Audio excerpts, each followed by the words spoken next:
Hi, my name's Rachel and I'm part of Stay Sunny Tarporley art project team. The aim of our project is to raise money for Tarporley War Memorial Hospital, but also to be part of a community art piece so that everyone can join in, produce something. What we'd like to do is to produce a picture of a sunflower, and when you've done that, we'd like to take it up to the spa and drop it into the collection box. We'd like to donate £2. You can do that over the counter in the spa, or if you'd like to, there is also a link and you can do it online. On the back of your sunflower picture, we'd like your name, your age, if you're over 18 just put over 18, telephone and email, okay? Then after that we're going to put them all the way up the high street in the shop windows where they'll stay for a month. And then they'll also be photographed and uploaded to the hospital website. You'll be able to go onto the website, you'll be able to vote for your favourite, and we would like to make a donation if you feel you could when you vote as well. So I'm going to show you a few ways that you might feel you'd like to make your sunflower.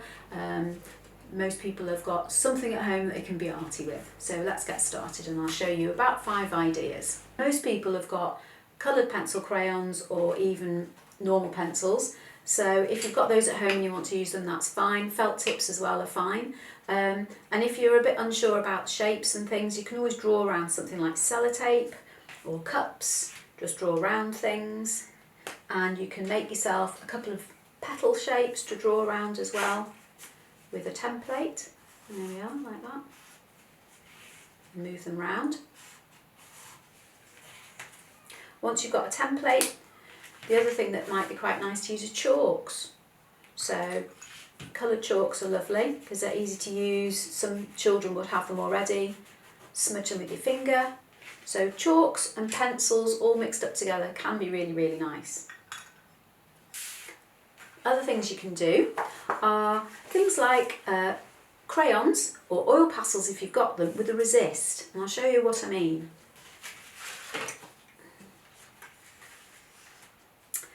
Work onto a drawing with a crayon, like this, all the way around. Put the petals on with the crayon, and the waxiness will form a resist when you put anything wet on top of it. So I've put pencil in the middle of this one, so I'll do some more pencil here. There we are. And then things you can use as a resist might be food colouring. If you happen to only have food colouring at home, you might not even have paint, but you can use food colouring, or you can use paint. So I'll just use a bit of paint here and I'll show you what I mean. So a little blob of blue paint there for the background, and we use some water. Here we are. I would always wet the area first quite well with some clean water, and then you can put your wash over the top of colour, so like that, and it will just bleed into where the water's gone. You can don't worry about going over the crayon because it will come through. You can do really intense bits as well and let it just dry naturally and see what happens. So that's quite a nice random effect. The other thing is we can try the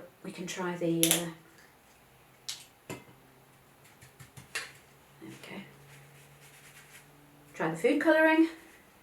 We could put that in the middle. There we are, like that. Oh yes. Yeah.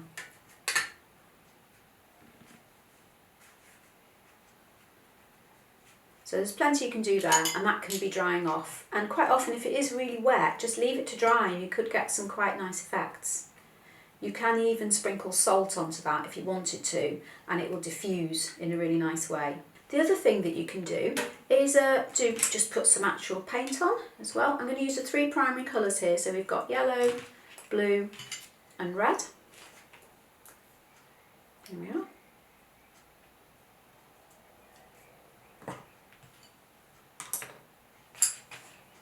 And on this picture here, we have got the yellow petals.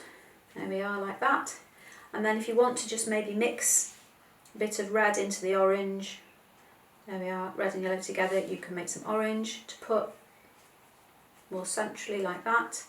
And then if you add a tiny bit of blue, it will form a browny colour just to make a more central piece.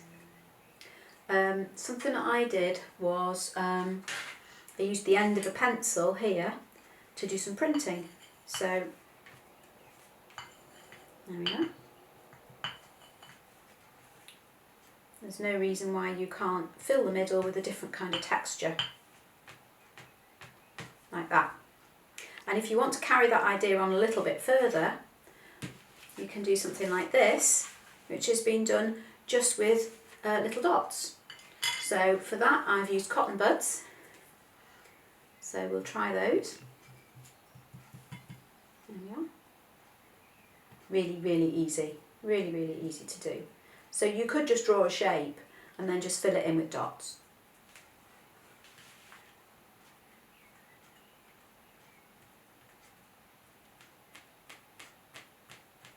And it does look quite nice. Okay. If you've got really small children, just put the paint out on a plate for them and let them use their fingers. There's no reason why not. So nothing wrong with using your fingers.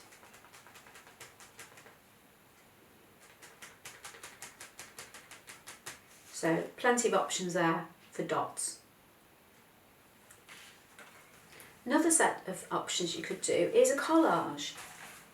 So this one's just been done by tearing up magazine pictures and gluing them down in a really random way with torn edges, and the edges are quite nice because they're white and they look quite nice against the other colours. But you could alternatively draw it out really carefully and then cut with scissors, cut your magazine pieces up with scissors. So just a matter of looking for the colours you want, cutting them out, there we are, and then gluing them on in place where you want them.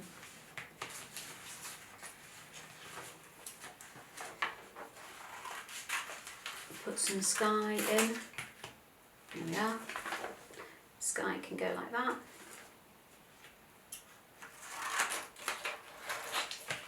So it can be quite randomly cut, or it could be really precise, it's up to you. Moving on from that, if you feel quite adventurous, you want to, there's nothing to stop you doing a collage. So this is a collage that's been started, and all I've done is stuck tissue paper onto a square. So I got the square and some glue. Just put glue all over the square, quite thick. There we are. Got my tissue, put it on like that. It's made some nice creases, and for the middle I've used a paper cup, a little paper plate, like a paper cupcake holder, because it's got nice little shapes on it. So I'm going to cut it like little petals.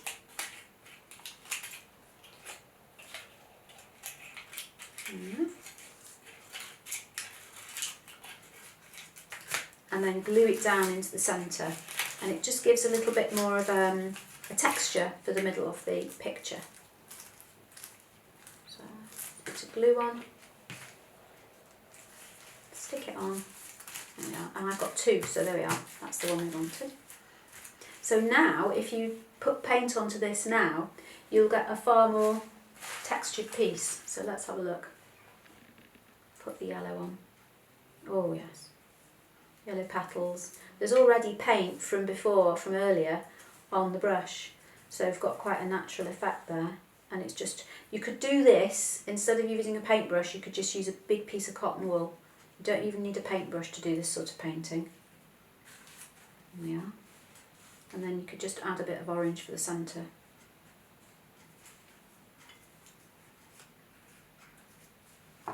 Okay, brown, we're going to mix the brown, red, yellow, blue. There we are.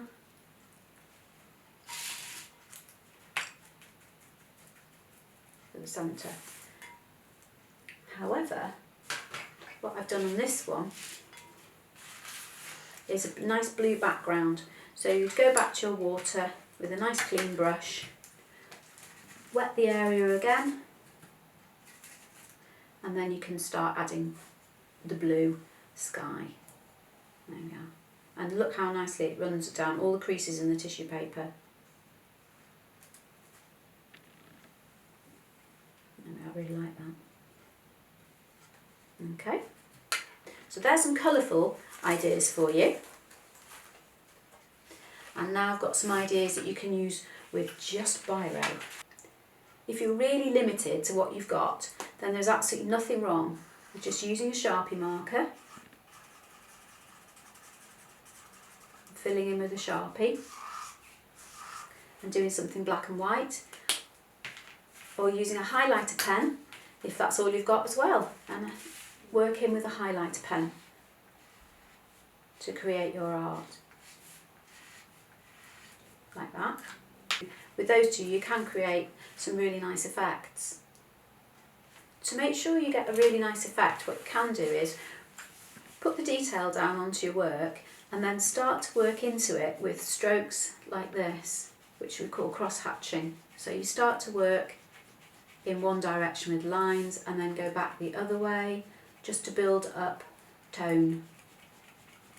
You can leave some areas lighter and then you can do some areas much darker. You can do, it's a more stylised way of drawing, but it will give a really pleasing effect, and it's a lovely relaxing technique just to keep going over and over your lines, building up the tone and the depth and the shadow in between the petals. So it's a really good idea to leave some areas lighter and then put some shadow on the other sides, and it will give a more 3D effect. Now I've worked into these petals with pencil as well afterwards. There's nothing to stop you working in with even a colour if you had a coloured pencil, just to give it some little bits of highlight.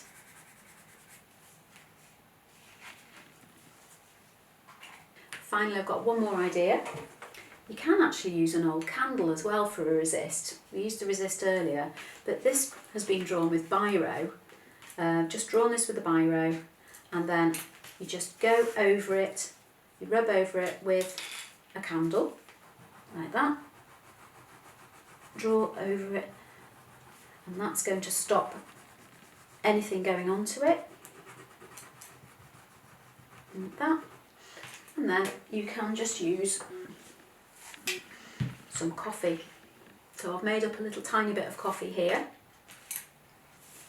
and you can just do a wash of coffee over your flower and it will resist it. There we are.